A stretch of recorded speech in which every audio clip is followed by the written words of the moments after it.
नमस्कार बच्चों। आज का अपना पाठ है आत्मकथा अंश सत्य के प्रयोग मोहनदास करमचंद गांधी। लेखक परिचय। मोहनदास करमचंद गांधी का जन्म 2 अक्टूबर 1869 को गुजरात काठियावाड़ के पोरबंदर नामक स्थान पर हुआ। तो गुजरात में हुआ इनका जन्म। गांधी भारतीय स्वतंत्रता आंदोलन के प्रमुख नेता थे। उन्होंने सत्याग्रह, सविनय अवज्ञा के माध्यम से ब्रिटानिया हुकूमत के अत्याचारों के प्रतिकार में महत्वपूर्ण भूमिका निभाई। ब्रिटानिया यहाँ ब्रिटेन के जो इंग्लैंड के जो शासक थे उनके लिए है, हुकूमत शासन के लिए। जो भारतीयों पर अत्याचार करते थे उनका उन्होंने क्या किए, उनका विरोध करने में महत्वपूर्ण भूमिका निभाई है। उनके सत्याग्रह की नींव अहिंसा सिद्धांत पर आधारित थी। सत्याग्रह यानी सत्य के लिए आग्रह, और अहिंसा जिसमें हिंसा ना हो, मारपीट ना हो, ऐसे सिद्धांत पर आधारित थी। आज पूरा संसार उन्हें महात्मा गांधी नाम से जानता है। नेताजी सुभाष चंद्र बोस ने 6 जुलाई 1944 को रंगून रेडियो से गांधी के नाम जारी प्रसारण में उन्हें राष्ट्रपिता कहकर संबोधित करते हुए आज़ाद हिंद फौज के लिए उनका आशीर्वाद और शुभकामनाएं मांगी थी। तो क्वेश्चन ये है आपके लिए कि राष्ट्रपिता की उनको जो उपाधि दी जाती है या राष्ट्रपिता उनके नाम के आगे लगाया जाता है, तो किसने दिया था? सुभाष चंद्र बोस ने। कब दिया था? 6 जुलाई 1944 को।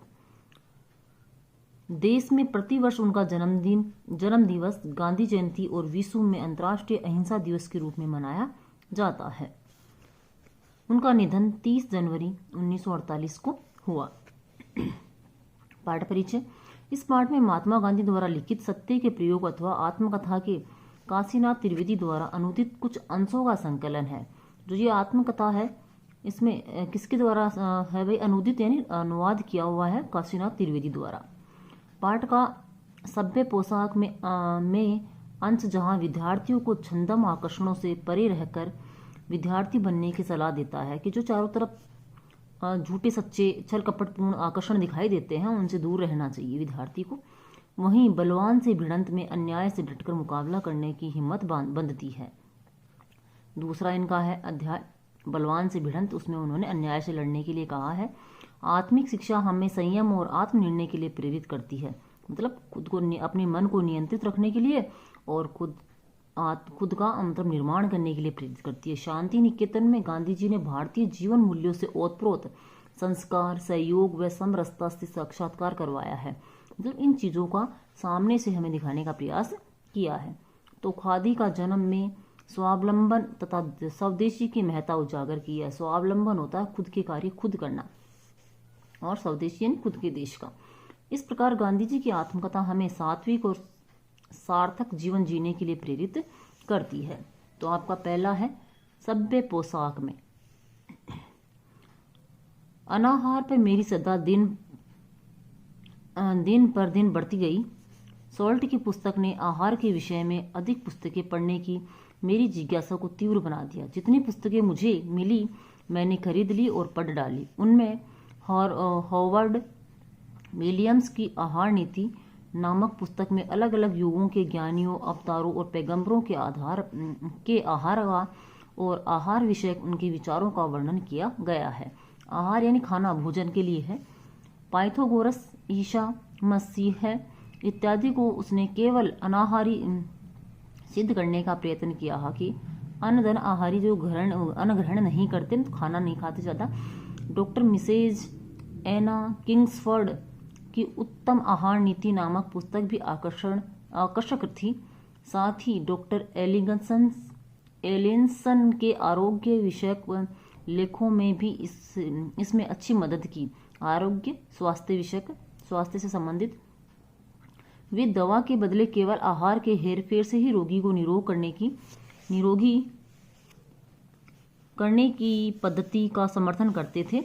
डॉक्टर एलिंसन स्वयं अनाहारी थे और बीमारी में को केवल अनाहार की ही सलाह देते थे बीमारों को कि खाना मत खाओ, अपने आप क्या हो जाओगे, ठीक हो जाओगे। इन सब पुस्तकों के अध्ययन का परिणाम यह हुआ कि मेरे जीवन में आहार विषयक प्रयोगों ने महत्व का स्थान प्राप्त कर लिया। आरंभ में इन प्रयोगों में आरोग्य की दृष्टि मुख्य थी, बाद में धार्मिक दृष्टि सर्वोपरि बनी। धार्मिक यानी धर्म के आधार पर पहले स्वास्थ्य से संबंधित थी। इस बीच मेरे उन मित्रों को तो मेरी चिंता बनी ही रही। उन्होंने प्रेम बस यह माना कि अगर मैं मांस नहीं खाऊंगा तो कमजोर हो जाऊंगा। यही नहीं बल्कि मैं बेवकूफ़ बना रहूंगा, क्योंकि अंग्रेजों के समाज में घुल मिल ही न सकूंगा। वे जानते थे कि मैं अनाहार विषयक पुस्तकें पढ़ता रहता हूँ। उन्हें डर लगा कि इन पुस्तकों के पढ़ने से मैं भ्रमित चित्त बन जाऊंगा, मतलब मेरा मन है वो भ्रम में पड़ जाएगा। प्रयोगों में मेरा जीवन सार्थक चला जाएगा। मुझे तो करना है, उसे भूल जाऊंगा और पोथी पंडित बन बैठूंगा। इन विचारों से उन्होंने मुझे सुधारने का एक आखिरी प्रयत्न किया। उन्होंने मुझे नाटक दिखाने के लिए न्योता दिया, बुलाया। वहां जाने से पहले मुझे उनके साथ होवर्न भोजन गृह में भोजन करना था। मेरी दृष्टि में यह गृह एक महल था। विक्टोरिया होटल छोड़ने के बाद ऐसे गृह में जाने का मेरा यह पहला अनुभव था। विक्टोरिया होटल का अनुभव तो निकम्मा बेकार था, क्योंकि मानना होगा कि वहां मैं बेहोशी की हालत में था। सैकड़ों के बीच हम दो मित्र एक मेज के सामने बैठे। मित्र ने पहली प्लेट मंगवाई, वह सूप की थी। मैं परेशान हुआ, मित्र से क्या पूछता। मैंने तो परोसने वाले को अपने पास बुलाया। मित्र समझ गए, चिढ़कर मुझसे बोले, क्या है? मैंने धीरे से संकोच पूर्वक कहा, मैं जानना चाहता हूं कि इसमें मांस है या नहीं। ऐसे गृह में यह जंगलीपन नहीं चल सकता। मगर तुम्हें अब यही किचकिच करनी हो तो तुम बाहर जाकर किसी छोटे से भोजन गृह में खाना खा लो और बाहर ही मेरी राह देखो। मैं इस प्रस्ताव से खुश होकर उठा और दूसरे भोजनालय की खोज में निकला। पास ही एक अनाहार वाला भोजन गृह था, पर वह तो बंद हो चुका था। मुझे समझना पड़ा कि अब क्या करना चाहिए। मैं भूखा रहा। हम नाटक देखने गए। मित्र ने उक्त घटना के बारे में एक भी शब्द मुंह से न निकाला। मेरे पास तो कहने को था ही क्या, लेकिन यह हमारे बीच का अंतिम मित्र युद्ध था। न हमारा संबंध टूटा, न उसमें कटुता आई। उसके सारे प्रयत्नों के मूल में रहे हुए प्रेम को मैं पहचान सका था। इस कारण विचार और आचार की भिन्नता के रहते हुए भी उसके प्रति मेरा आदर बढ़ गया। जो मित्र उनको लेके गए थे खाना खिलाने के लिए होटल में, उनके लिए कह रहे हैं। पर मैंने सोचा कि मुझे उनका डर दूर करना चाहिए। मैंने निश्चय किया कि मैं जंगली नहीं रहूंगा, सभ्य के लक्षण ग्रहण करूंगा और दूसरे प्रकार से समाज में समस्त होने योग्य बनकर अनाहार की अपनी विचित्रता को छिपा लूंगा। मैंने सभ्यता सीखने के लिए अपनी सामर्थ्य से परे का और छिछला रास्ता पकड़ा, मतलब छोटा और अपनी हैसियत से छोटा परे। दूसरा, विलायती होने पर भी बंबई के कटे सिले कपड़े अच्छे अंग्रेज समाज में शोभा न देंगे। इस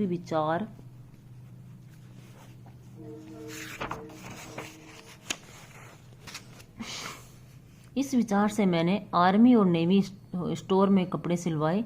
19 सीलिंग की उस जमाने के लिहाज से तो यह कीमत बहुत ही कही जाएगी। चिमनी टोपी सिर पर पहनी।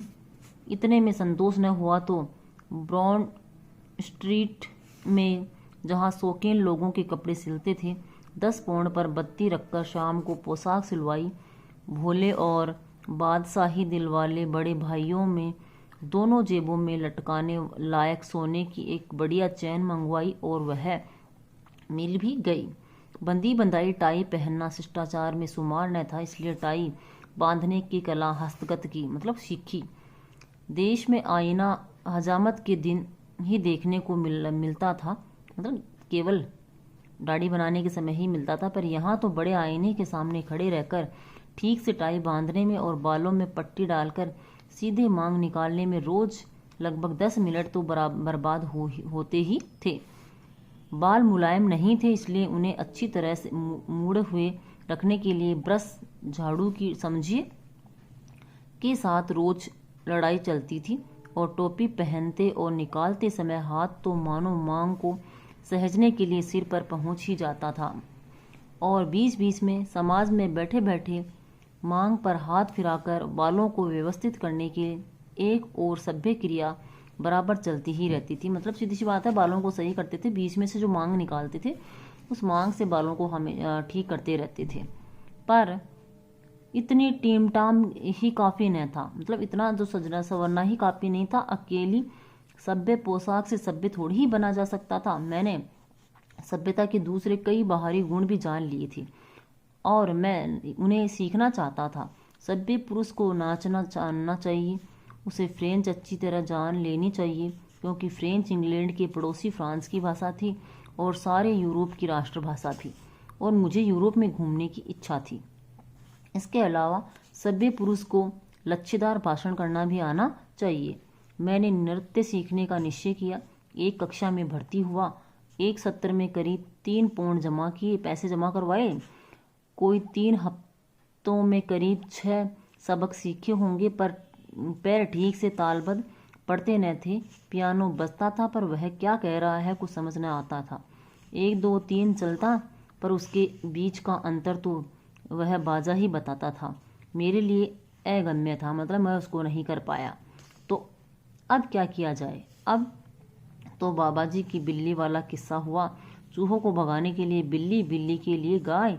यो बाबा जी का परिवार बढ़ा, उसी तरह मेरे लोभ का परिवार भी बढ़ा। मतलब एक के बाद एक मेरी इच्छाएं बढ़ती गई। वायलिन बजाना सीख लूं तो सुर और ताल का ख्याल आया। 3 पाउंड वायलिन खरीदने में गवाए और कुछ उसकी शिक्षा के लिए भी दिए। भाषण करना सीखने के लिए एक तीसरे शिक्षक का घर खोजा। उन्हें भी एक गिन्नी तो भेंट की ही, मतलब पैसे दिए उनको भी। बैल की स्टैंडर्ड एलोक्यूशनिस्ट पुस्तक खरीदी। पिट का एक भाषण शुरू किया, मतलब भाषण सीखने की कला देख रहे हैं। इन बैल साहब ने मेरे कान में घंटी बजाई। मैं जागा। मुझे कौन इंग्लैंड में जीवन बिताना है? लच्छेदार भाषण करना सीखकर मैं क्या करूँगा? नाच नाच कर मैं सभ्य कैसे बनूंगा? वायलिन तो देश में भी सीखा जा सकता है। मैं तो विद्यार्थी हूँ, मुझे विद्या अध्ययन बढ़ाना चाहिए। मुझे अपने पेशे से संबंध रखने वाली तैयारी करनी चाहिए। मैं अपने सदाचार से सभ्य समझा जाऊंगा तो ठीक है, नहीं तो मुझे यह लोभ छोड़ना चाहिए। इन विचारों की धुन में मैंने उपयुक्त आशय के उद्गारों वाला पत्र भाषण शिक्षक को भेज दिया। मतलब जो ऊपर वाली बात ये बता रहे हैं, इन बातों के माध्यम से इन्होंने जो भाषण सीखने वाला था तो अपने गुरु को बोल दिया कि मुझे भाषण नहीं सीखना। उनसे मैंने 2 या 3 ही पाठ पढ़े थे। नृत्य शिक्षिका को भी ऐसे ही पत्र लिखा कि नृत्य के लिए भी मना कर दिया कि मुझे नहीं सीखना। वायलिन शिक्षिका के घर वायलिन लेकर पहुंचा। उन्हें जिस दाम में वह बिके बेच डालने की इजाज़त दे दी। उनके साथ कुछ मित्रता का सा संबंध हो गया था। इस कारण मैं उनसे अपने मोह की चर्चा की। नाच आदि के जंजाल में से निकलकर जाने की मेरी बात उन्होंने पसंद की। सभ्य बनने की मेरी यह सनक यानी पूर्ण जिद्द 3 महीने चली होगी। पोशाक की टीमटाम तो बरसों चली, पर अब मैं विद्यार्थी बना कि पोशाक पहनने की जो सजने संवरने के जो काम थे वह तो कई साल तक चले। नेक्स्ट है बलवान से भिड़ंत। अब एशियाई अधिकारियों की ओर लौटे। एशियाई अधिकारियों को बड़े से बड़ा थाना जोहानिसबर्ग में था। मैं यह देख रहा था कि उस थाने में हिंदुस्तानी, चीनी आदि का रक्षण नहीं बल्कि भक्षण होता है। मतलब उनकी रक्षा नहीं होती, उनका शोषण होता है। मेरे पास रोज शिकायतें आती, हकदार दाखिल नहीं हो सकते और बिना हक वाले 100 पाउंड देकर चले आ रहे हैं।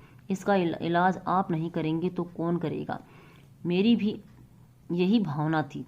यदि यह सुडान दूर न हो तो मेरा ट्रांसवाल में बसना व्यर्थ माना जाएगा। कि जो ये समस्या है, अगर मैं सोल्व नहीं कर पाता, सुधार नहीं पाता, तो मेरा यहाँ रहने से कोई मतलब नहीं है। मैं प्रमाण जुटाने लगा, सबूत जुटाने लगा। जब मेरे पास प्रमाणों का अच्छा सा संग्रह हो गया तो मैं पुलिस कमिश्नर के पास पहुंचा। मुझे लगा कि उसमें दया और न्याय की वृत्ति है।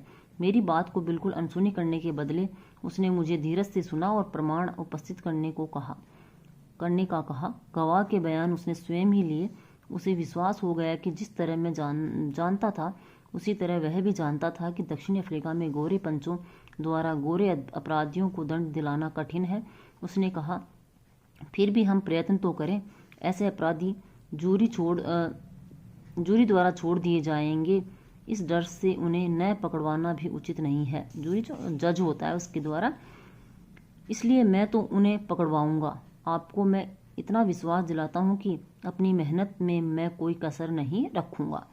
मुझे तो विश्वास था ही, दूसरे अधिकारियों पर भी संदेह तो था, पर उनके विरुद्ध मेरे पास कमजोर प्रमाण थे। 2 के बारे में कोई संदेह नहीं था, अतएव 2 के नाम वारंट निकाले। मेरा आना जाना छिपा रह ही नहीं सकता था। कई लोग देखते थे कि मैं प्राय प्रतिदिन पुलिस कमिश्नर के यहाँ जाता हूँ। इन 2 अधिकारियों के छोटे बड़े जासूस तो थे ही, वे मेरे दफ्तर पर निगरानी रखते थे और मेरे आने जाने की खबरें उन अधिकारियों को पहुँचाते थे। यहाँ मुझे यह कहना चाहिए कि उक्त अधिकारियों का अत्याचार इतना ज़्यादा था कि उन्हें ज़्यादा जासूस नहीं मिलते थे। यदि हिंदुस्तानियों और चीनियों के मुझे मदद न होती तो ये अधिकारी पकड़े ही न जाते। इन 2 में से एक अधिकारी भागा। पुलिस कमिश्नर ने बाहर का वारंट निकालकर उसे वापस पकड़वाया। मुकदमा चला, प्रमाण भी मजबूत थे और एक के तो भागने का प्रमाण जूरी के पास पहुंच चुका था। तो फिर भी दोनों छूट गए। मुझे बड़ी निराशा हुई। पुलिस कमिश्नर को भी दुख हुआ। वकालत से मुझे अरुचि हो गई। बुद्धि का प्रयोग अपराध को छिपाने में होता देखकर मुझे बुद्धि की अप्रिय लगने लगी। दोनों अधिकारियों का अपराध इतना प्रसिद्ध हो गया था कि उनके छूट जाने पर भी सरकार उन्हें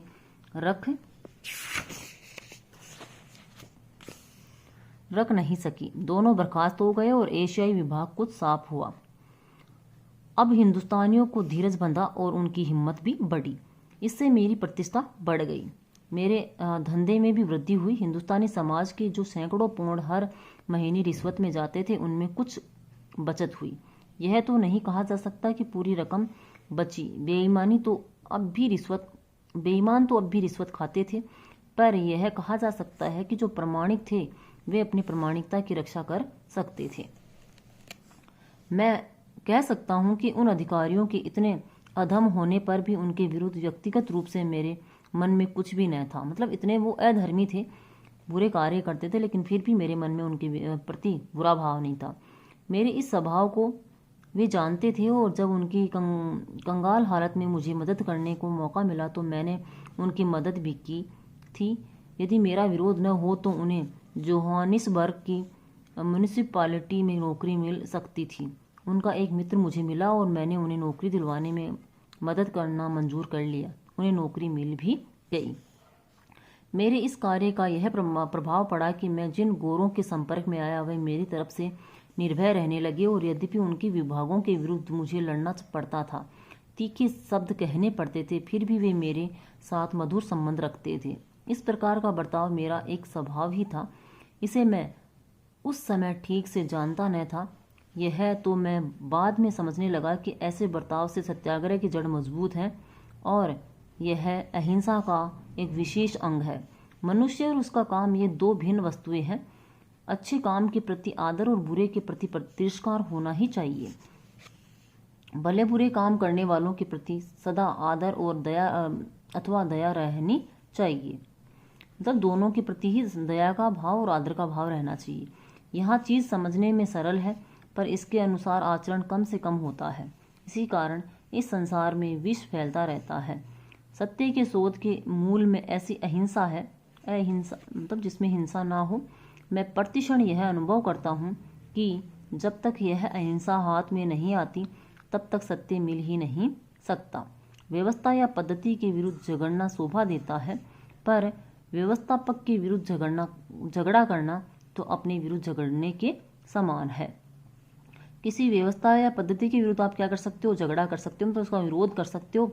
लेकिन कोई व्यक्ति उसका व्यवस्थापक है, उसके खिलाफ झगड़ा करोगे, आप विरोध करोगे, तो वो क्या है? अपने विरोधी करना है, झगड़ा करना है।